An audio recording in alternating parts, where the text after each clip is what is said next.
So we have already met resolution of vectors via calculations, but there are a few things that I was asked to review very quickly, and I will do that. Some points to note with resolution of vectors. And let's take a simple example, along, of course, the XY plane, as you said. So this is our y-axis. I'm just doing one simple example so we can see exactly what we mean. And then of course you have your x-axis. All right, so just to continue, we have, of course, what is the y-axis and the x-axis. But before I do that, I want to include my vector. And our vector, I'm going to put it in this quadrant right here.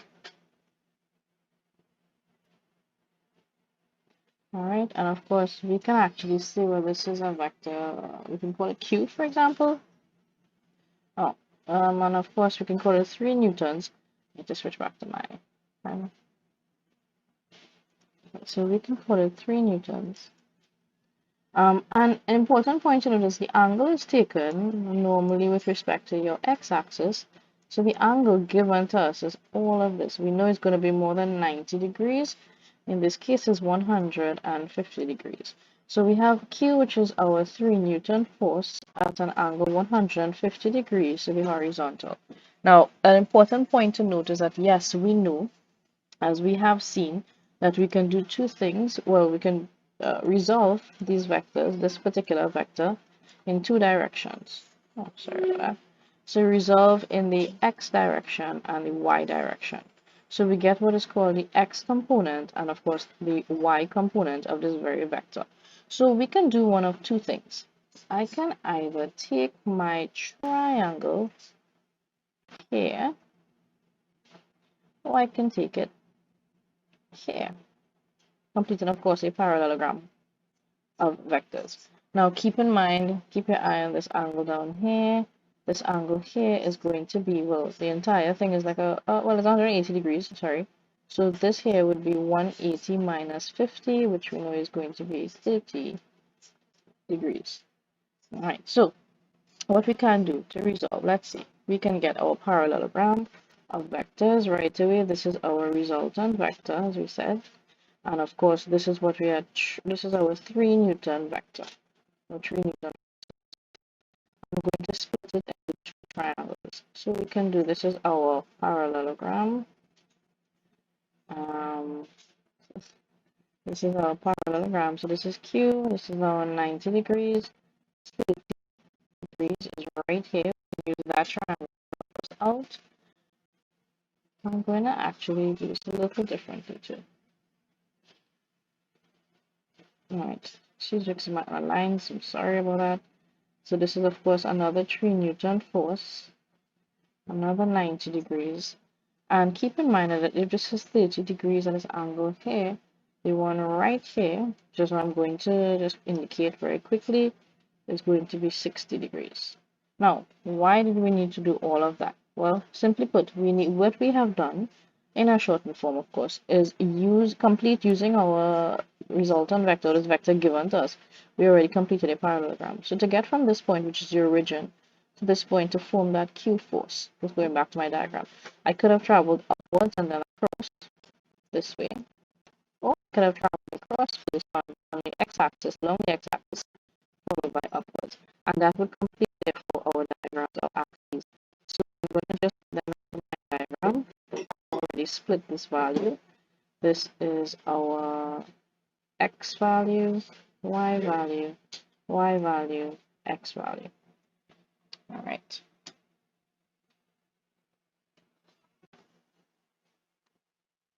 Okay, so what we need to pay attention to at this point, I'm going to use my face triangle right here and label my vectors. So opposite to the angle given is, of course, the opposite side.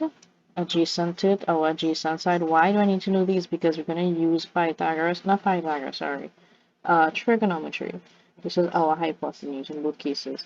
Opposite to the 60-degree angle is our opposite side. So you notice it changes, all right?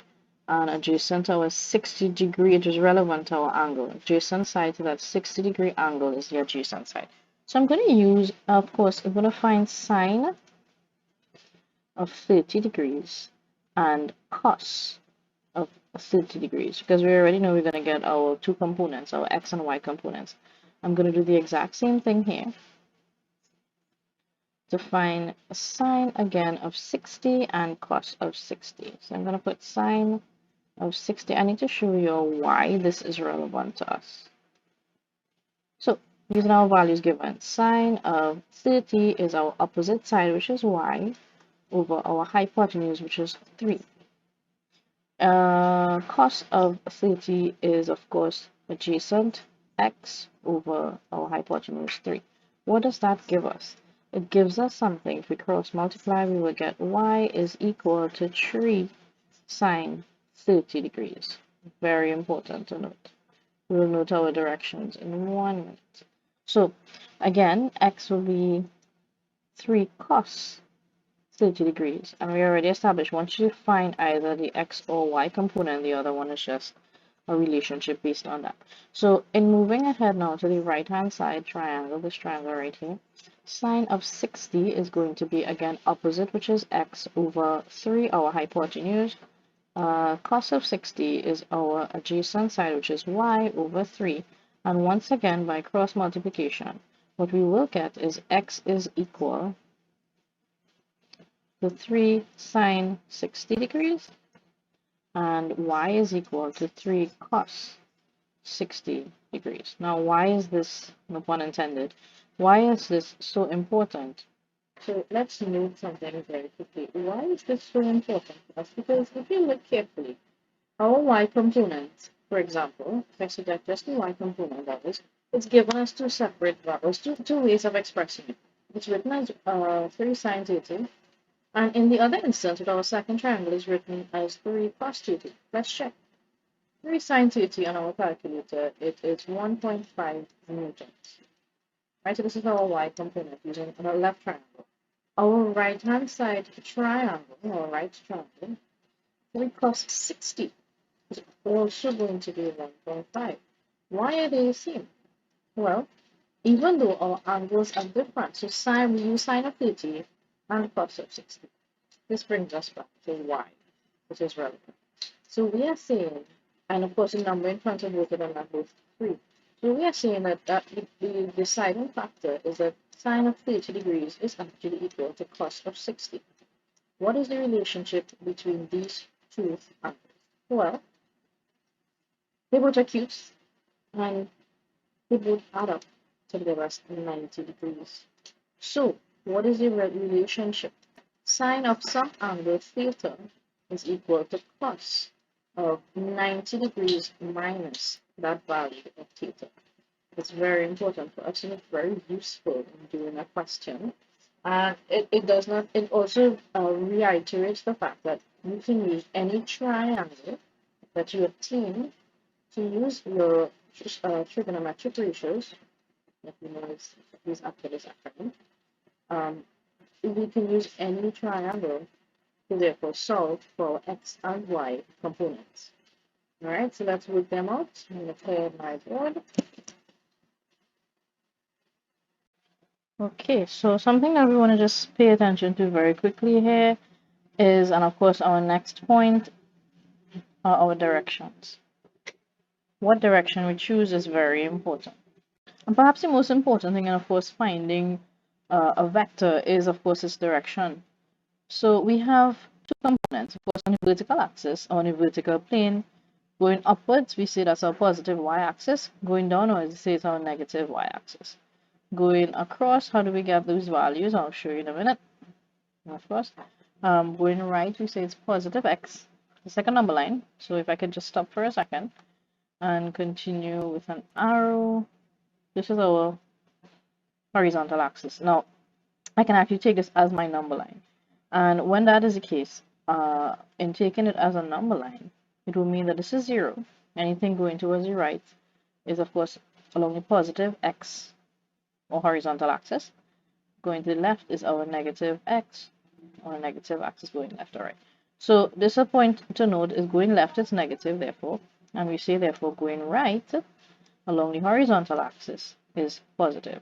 when resolving our vectors both horizontally and negatively, it is important, horizontally and vertically, it is important for us to place these directions in. And of course, then to continue, this would be our negative component. So this is, of course, a mimic, if we might so say, of our number line. It is not the only way to do it. Of course, it's something we're quite familiar with, so we can stick to that. Now, that being said, if I take the vertical axis, and of course the vertical axis, just important,